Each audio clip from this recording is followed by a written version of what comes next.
Ito ang dahilan kung bakit si Nikola Jokic ang pinakamagaling sa mundo sa henerasyon ng mga NBA players ngayon.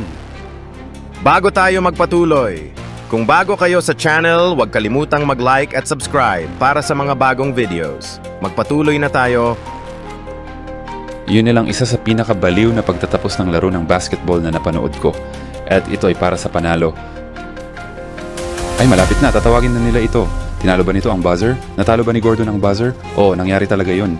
At mas nakabaliw ang ending na ito kapag alam mong ang Denver Nuggets ay nangunguna ng 20 puntos pagpasok sa ika-4 na quarter. Oo, ang Denver Nuggets ay 0.1 segundo na lang mula sa isa sa pinakamalalaking pagkakadismaya sa kasaysayan ng playoffs.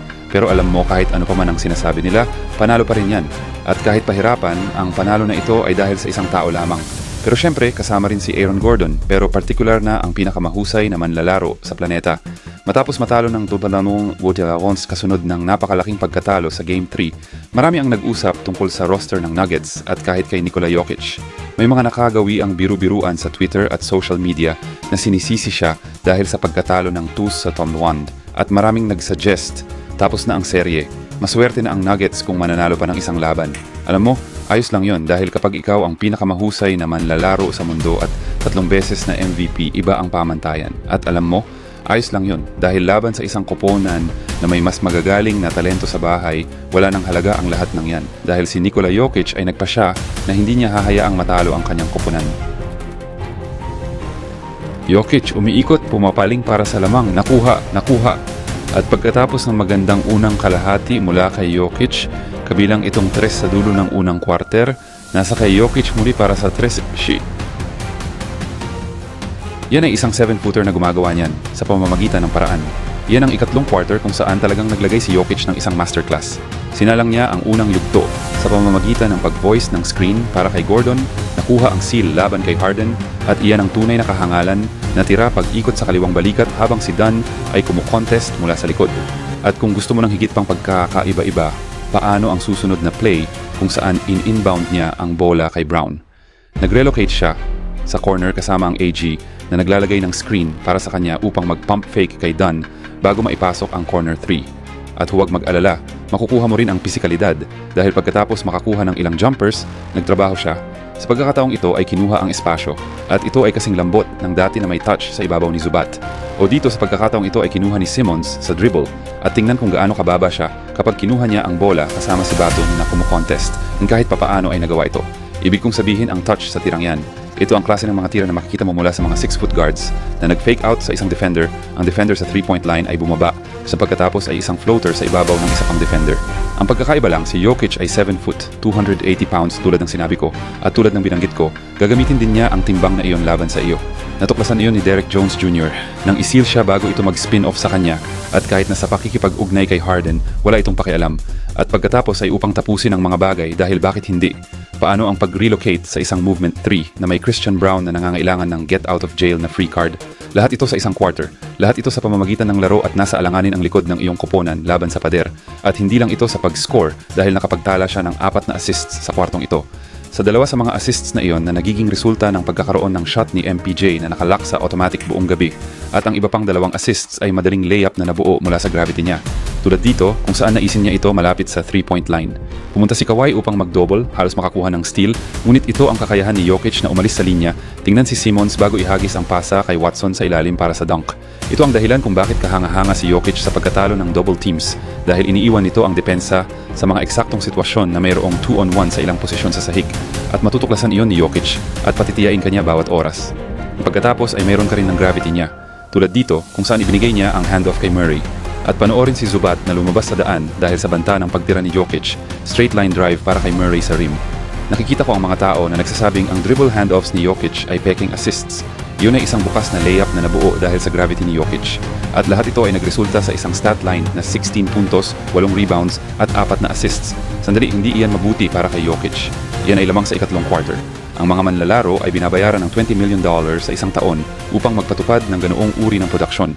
Magagawa yan ni Jokic sa loob ng isang quarter na nangangahulugang siya ay nagkakahalaga ng $80 million. Sa totoo lang, tama iyon. At mas tama pa ito kapag napagtanto mo na ito ang ginagawa niya sa post-season ng nakalipas na 3 season. Mga kaibigan, sinasabi ng mga tao na si Jokic ay disappointing sa unang 3 laro ng playoffs na ito. Nag-average siya ng 26 puntos, 12 rebounds at 11 assists na may mahusay na bisa sa buong 3 laro na iyon. At alam mo ba, hindi eksaktong mali sila dahil siya ay isang antas na mas mataas lamang sa lahat. At kapag naglaro siya sa kanyang pinakamahusay, gagamitin namin ang napakaraming oras niya. At kung nakita mo ito sa Laro 4, pumunta siya sa isang pambihirang antas. At kung gusto mong makarinig ng isang crazy na stat, sa kanyang huling 36 na laro sa playoffs, natalo ng Nuggets ang kanilang mga kalaban sa 28 sa mga larong iyon na si Jokic ay nasa sahig. Iyon ay 78% ng oras. At ito ay isa pang laro kung saan hindi maaaring magpahinga si Jokic at ang mga starters para sa 1 minuto sa ikalawang kalahati dahil may zero faith at may zero na kumpiyansa sa bench. Ihambing mo ito sa, sabihin na natin, ang OKC Thunder at ang taong mananalo ng MVP. Meron silang bench na may 2 pinakamahusay na guard defenders sa liga at 2 lalaki sa Isaiah Joe at Aaron Wiggins na dead-eye shooters. Walang elite defenders, walang shooting sa bench. Umaasa ka sa 40 taong gulang na si DeAndre Jordan at Jalen Pickett at marahil si Russell Westbrook sa isang paa. Ngunit ipagpapaliban natin iyon para sa ibang araw. Sa kasalukuyan, pinahahalagahan natin ang ginawa ni Nikola Jokic sa larong ito sa kabila ng mga pangyayaring iyon. At kung may isa pang manlalaro na nararapat na maraming papuri para sa kanyang pagganap, malinaw naman si Aaron Gordon na siyang ultimate role player at ang pinakamagandang kasama ni Jokic na maaaring hilingin.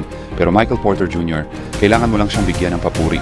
Pumasok sa laro na may isang gumaganang balikat at ilang mga katanungan sa kanyang paglalaro at ang halaga niya kahit na ang parehong mga balikat niya ay nagtatrabaho na walang Russell Westbrook at walang nag-iisang manlalaro sa bench na dapat nakikita sa playoff na minuto. Kailangan ng Nuggets si Michael Porter Jr. Hayaan mo akong ulitin yon. Kailangan nila si Michael Porter Jr. At hindi lamang siya lumabas doon at nagpatuloy ngunit gumawa siya ng ilang kahindik-hindik na mga tira. Sinalang niya ang mga bagay na medyo simple sa pamamagitan ng pag-drive ni Jokic sa paint at ipapasa ito at siya ay may kalamangan sa pagiging 6'9" kaya't siya ay nag-shoot diretso sa itaas ni Kawhi Leonard. Pero ang susunod na 3 tres na ginawa niya ay nagsimula sa isang brutal na step back sa mukha ni Kawhi na sinundan ng isa pang tres kasama si Harden sa kanyang mukha at ang huli sa kanila ay kahindik-hindik habang binabato siya ng bola ni Jokic sa corner at inilibing niya ang tres na iyon at hindi mo ma-overstate kung gaano ito kahalaga dahil hindi lamang makakakuha ka ng mga 15 puntos ngunit hindi mo natutulungan ang Michael Porter Jr. sa pagdoble kay Jokic o kung gagawin mo yan ay magiging isang pagkakamali kahit na may isang balikat, kahit na may mga tanong sa lahat ng iba pang bahagi ng kanyang laro ay aasa ka na gumawa siya ng mga tira mula sa 3-point range. May dahilan kung bakit si Jokic ay nagkaroon ng magandang laro sa pag-score dahil halos nilaro lang nila ang mga starters na nagpakahulugan na wala siya roon sa Peyton Watson, Russell Westbrook at Jalen Pickett na ang Clippers ay walang intensyon sa pagbabantayan. Sa katunayan, ang isang tao na kanilang tinutulungan sa lahat ng oras ay si Christian Braun at siya ang X-factor dahil kung kaya niyang bayaran ng Clippers para sa kung paano nila siya binabantayan tulad ng ginawa niya noong regular season ay may tsansa ang Nuggets na manalo sa serye na ito pero hindi siya maaaring patuloy na maging isang walay banta mula sa 3-point range, hindi ito gagana. Sasabihin ko sa inyo mga guys ng buong katotohanan ay walang dahilan kung bakit dapat manalo ang Denver Nuggets sa serye na ito.